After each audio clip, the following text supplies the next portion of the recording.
Good morning. हमारी जो series चल रही है 1500 ऑब्जेक्टिव्स सॉल्व एमसीक्यू की, तो उसका ये नेक्स्ट पार्ट है फंडामेंटल राइट्स।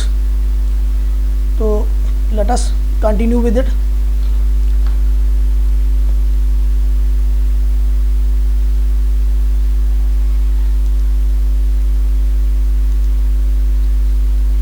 तो जो हमारे फंडामेंटल राइट्स हैं, India referred as Bharat in Indian constitution whose empower to admit new state. अगर नई स्टेट बनानी है तो उसके लिए पावर किसके पास है? यूनियन ऑफ इंडिया में किसके पास पावर है? पार्लियामेंट के पास पावर है। ठीक। Which important human right is protected. Article 21 जो है ये ह्यूमन राइट को क्या देता है? Right to life and liberty. Right to life and liberty. The constitution confer a special authority for the enforcement of fundamental right. तो fundamental right को enforce करने के लिए स्पेशल जो अथॉरिटी दी गई वो किसको दी गई हुई है? हमारे सुप्रीम कोर्ट को। एफआर्स जो है इंडियन कॉन्स्टिट्यूशन के, जहाँ फंडामेंटल राइट जो है इंडियन कॉन्स्टिट्यूशन के, वो किस पार्ट में आते हैं? पार्ट 3 में। Part 3 of Indian constitution. ठीक। अंडर आर्टिकल 368, जो आर्टिकल 368 है, एक बार याद रखिएगा, मैंने पहले भी कहा था कि ये जो क्वेश्चंस हैं, ये जो 1500 MCQs हैं, जब वन लाइनर हैं, it is for revision of polity, Indian polity. इसके पहले जिन लोगों ने इसके बारे में, अगर आपको इनके फंडामेंटल राइट्स के, जैसे मैं अभी डिस्कस कर रहा हूँ वन लाइनर, तो आपको एक बार फंडामेंटल राइट को पढ़ना पड़ेगा, गो थ्रू जाना पड़ेगा, फिर ये आपको समझ आएंगे। ठीक। मे भी कहीं नहीं तो आपको प्रॉब्लम आएगी, तो एक बार फंडामेंटल राइट्स जो भी हम टॉपिक पढ़ रहे हैं एक बार उसको गो थ्रू कर लीजिएगा, तो ये आपको वन लाइनर काफ़ी हेल्पफुल रहेंगे। तो आर्टिकल 368 जो है वो कहता है कि पार्लियामेंट के पास कोई भी पावर नहीं है बेसिक स्ट्रक्चर जो है उसका, कॉन्स्टिट्यूशन का चेंज करने का। ठीक। FR can be claim against state.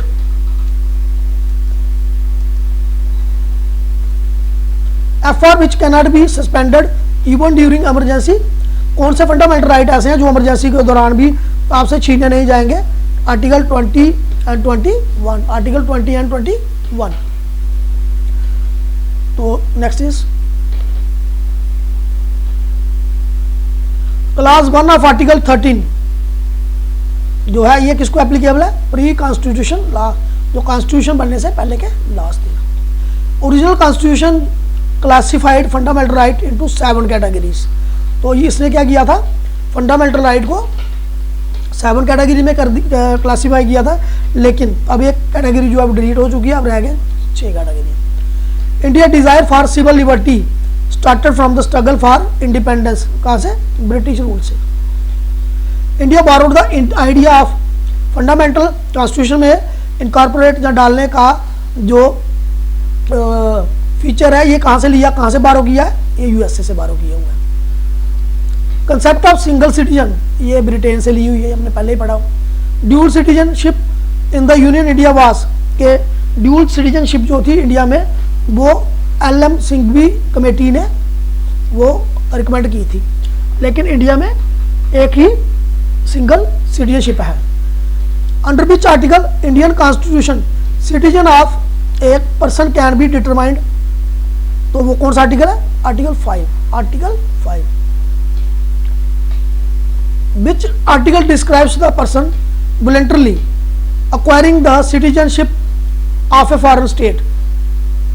तो कौन सा ऐसा आर्टिकल है जो एक आदमी को जो वॉलंटरली अपनी मर्जी से किसी दूसरे देश की फॉरेन की सिटीजनशिप ले लेता है और वो इंडियन सिटीजनशिप छोड़ देता है, तो that article is 19।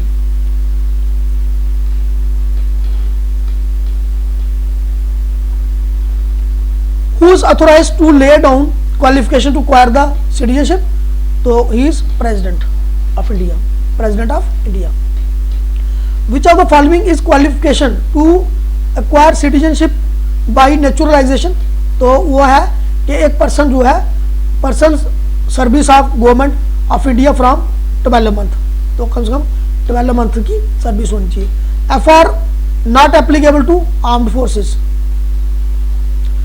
Which article of the constitution empower the parliament to enact the provision of acquisition and termination of citizenship। तो कोई अगर सिटीजनशिप लेना चाहता है तो उसको देनी है या उसकी टर्मिनेट करनी है, तो आर्टिकल कौन सा है जो पार्लियामेंट को पावर देता है, तो article 11।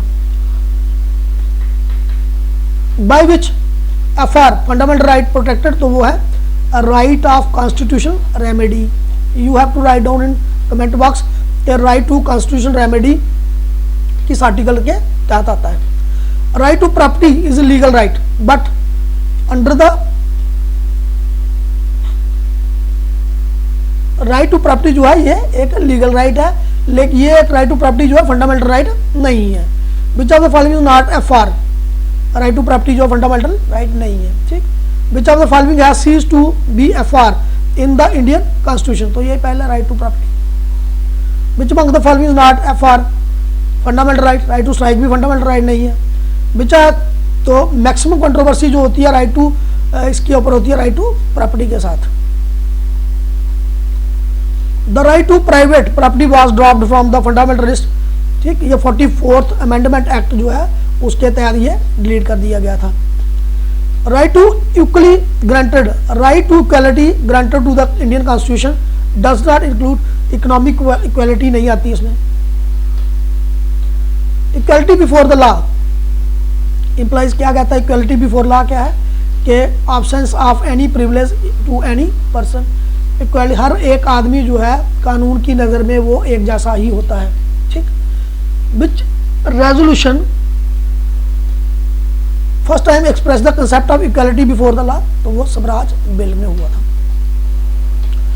The fundamental right of Indian citizen were enshrined in original right automatically, first उसमें हुए थे ओरिजिनल इसमें।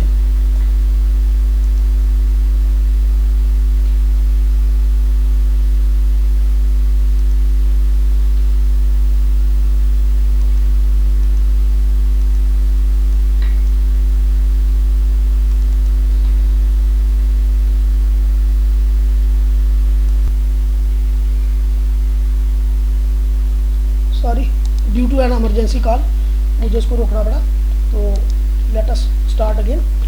तो F R fundamental right they were original constitution में थे। Which one of the following was described by doctor Ambedkar as the heart and soul of Indian constitution, तो that is constitution remedies. तो ये जो आर्टिकल है इसको heart and soul of Indian constitution कहा गया था, किसके द्वारा, डॉक्टर अम्बेडकर के द्वारा, तो इसको बोलते हैं constitution remedy. Which of the following, वही confirm upon the citizen to the right to approach to court, कौन सा ऐसा आर्टिकल है, कौन सा ऐसा आर्टिकल है जो अगर किसी का कोई फंडामेंटल राइट जो है वो उसमें कोई प्रॉब्लम आती है, उसको हर्ट होता है, तो उसको उसकी प्रोटेक्शन और उसको रिस्टोरेशन के लिए आदमी जो है वो कोर्ट में जा सकता है, तो वो आर्टिकल है कॉन्स्टिट्यूशन रेमेडी का, ठीक। तो the right of constitution remedy, तो आर्टिकल 32 जो है ये भी एक फंडामेंटल राइट है, जैसे हमने पहले पढ़ा फंडामेंटल राइट है। तो constitution remedy under article 32 can be suspended by the, कौन कर सकता है इसको, सिर्फ parliament. Writ can be used for the enforcement of fundamental right by the supreme court. अगर फंडामेंटल राइट आपके